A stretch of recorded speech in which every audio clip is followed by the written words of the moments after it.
Welcome to waves media Telugu. చట్టసభల్లో బీసీలకు రిజర్వేషన్లు తక్షణమే అమలు చేయాలని గురజాల మాజీ ఎమ్మెల్యే కాసు మహేష్ రెడ్డి డిమాండ్ చేశారు. సెప్టెంబర్ 15 నుంచి ప్రారంభమయ్యే అసెంబ్లీ సమావేశాల్లో బీసీ రిజర్వేషన్ బిల్లును ప్రవేశపెట్టి కేంద్రానికి పంపాలని కోరారు. బీసీలకు తగిన ప్రాతినిధ్యం కల్పించకపోతే రాష్ట్ర వ్యాప్తంగా ఉద్యమాలు, ఆమరణ నిరాహార దీక్షలు చేపడతామని ఆయన హెచ్చరించారు. ఆంధ్ర రాష్ట్ర ప్రభుత్వం, కేంద్ర ప్రభుత్వం వెంటనే ఎప్పటి నుంచో ఉన్న డిమాండు అసెంబ్లీ, పార్లమెంటు, చట్టసభల్లో బీసీ రిజర్వేషన్ తీసుకురావాలనేది వెంటనే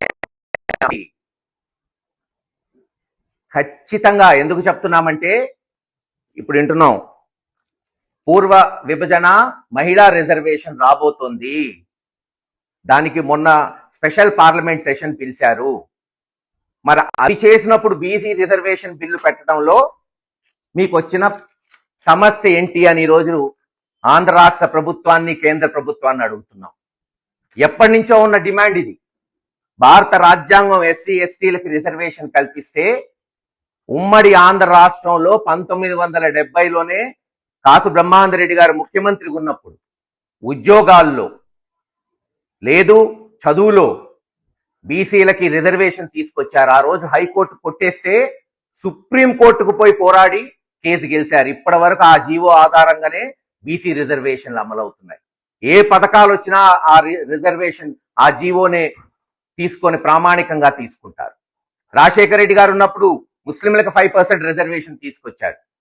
జగన్మోహన్ రెడ్డి గారు ముఖ్యమంత్రిగా ఉన్నప్పుడు అన్ని నామినేటెడ్ పోస్టులో రిజర్వేషన్ తీసుకొచ్చాడు.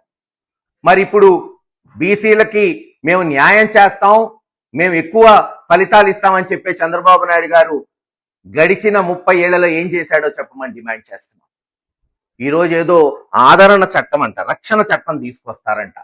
బీసీలకు కావాల్సింది రక్షణ చట్టం కాదు, చట్టసభల్లో రిజర్వేషన్ కావాలని కోరుకుంటున్నారు. వాళ్ళు హక్కు కోరుకుంటున్నారు పాలించే దాంట్లో. ఏదో తూతూ మంత్రంగా 10 సీట్లు, 20 సీట్లు, 30 సీట్లు కాదు. వాళ్ళ జనాభా ప్రతిపాదికన ఎందుకు మీరు రిజర్వేషన్లు ఎత్తట్లేదు? ఈ రోజు చంద్రబాబు నాయుడు గారు తలుచుకుంటే మహిళా రిజర్వేషను లేదు, డీలిమిటేషన్ మీద ఉన్న శ్రద్ధ బీసీ రిజర్వేషన్ మీద ఎందుకు లేదు మీకు? మీరు గనక ఈరోజు మోడీ గారి దగ్గర అది పెడితేనే దీనికి మద్దతు ఇస్తామంటే సచ్చినట్టు అది పెట్టాల్సిందే. మహిళా రిజర్వేషన్తో పాటు బీసీ రిజర్వేషన్ తీసుకురండి, తప్పేముంది? వాళ్ళు కోరుకుంటుంది ఎప్పటి నుంచో అట్టడిగిన వర్గాలకి రాజ్యాధికారమే కదా. మరి ఎందుకు మీరు దాని మీద ఊసెత్తట్లా? రేపు అసెంబ్లీ సెషన్ పిలవచ్చు కదా, స్పెషల్ సెషన్ పిలిచి, పార్లమెంట్ అయితే పిలిచారు, స్పెషల్ పార్లమెంట్ సెషన్ పిలిచినట్టే అసెంబ్లీ సెషన్ పిలిచి దాంట్లో చట్టం చేసి, లేదు తీర్మానం చేసి కేంద్ర ప్రభుత్వానికి పంపించవచ్చు కదా. ఎందుకు పంపట్లేదు? ఎందుకు మీరు పోయి ఢిల్లీలో కూర్చొని ఇన్నిసార్లు ఢిల్లీ పోయి వస్తున్నారే ముఖ్యమంత్రి గారు, డిప్యూటీ ముఖ్యమంత్రి గారు, లోకేష్ గారు, ఇదెందుకు లేవనెత్తరు? ఎందుకు ఓన్లీ డీలిమిటేషన్ మీదే మీకు శ్రద్ధ? ఇది అవసరం లేదా? చెయ్యరా? ఈ రోజున పాపులేషన్ సెన్సెస్, జనగణన ఎన్నేళ్లు పట్టింది మీకు చేయడానికి? సరే కరోనా వచ్చింది, ఆలస్యమైంది. సరే 2021, 22, 24 అయిపోయింది. ఇప్పుడు ఈ ప్రభుత్వం వచ్చి 2.5 సంవత్సరాలు అవుతుంది. ఓటర్ లిస్టు 5 కోట్లున్న ఓటర్ లిస్టు ఇంటింటికి పోయి 3 నెలల్లో చేసిన పని ఇంటింటికి పోయి జనగణన 6 నెలల్లో చేయలేమా?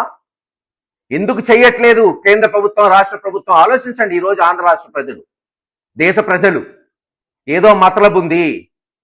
పాపులేషన్ సెన్సస్ అయితే ఎవరెంత జనాభానో తెలిసిద్ది. తెలిస్తే వాళ్ళు డిమాండ్ చేస్తారు, అన్ని కథలు బయటకు వస్తాయి. 3 నెలల్లో జనాభాని లెక్కించలేమా? 6 నెలల్లో చేయలేమా? సచివాలయం స్టాఫ్ ఉన్నారు, ఎంప్లాయీస్ ఉన్నారు, టీచర్స్ ఉన్నారు. మరి ఓటర్ లిస్టు చేసినప్పుడు ఇదెందుకు చెయ్యట్లేదు? ఖచ్చితంగా డిమాండ్ చేస్తున్నాం. ఒకవేళ రేపు డీలిమిటేషన్ బిల్లు, మహిళా రిజర్వేషన్ బిల్లు వస్తే దాంతో పాటు బీసీ రిజర్వేషన్ బిల్లు కూడా పెట్టండి. అవసరమైతే పిలవండి, ఆల్ పార్టీ మీటింగ్ పిలవండి. మీరు అన్నారు కదా, పిలవండి అందరినీ. ఆంధ్ర రాష్ట్రంలో ఉన్న కాంగ్రెస్, వైఎస్ఆర్సీపీ, కమ్యూనిస్టులు అందరినీ పిలవండి. మాట్లాడండి, అందరినీ ఢిల్లీ తీసుకెళ్ళండి, దీని మీద పోరాటం చేయండి. కుర్రోళ్లే జంతర్ మంతర్లో కాంగ్రెస్ జనతా పార్టీ అని ఒక ఎమ్మెల్యే లేని వాళ్ళే పోరాటం చేసి కేంద్ర ప్రభుత్వం తలదించుతుంటే ఏం మీరు చేయలేరా చంద్రబాబు నాయుడు గారు?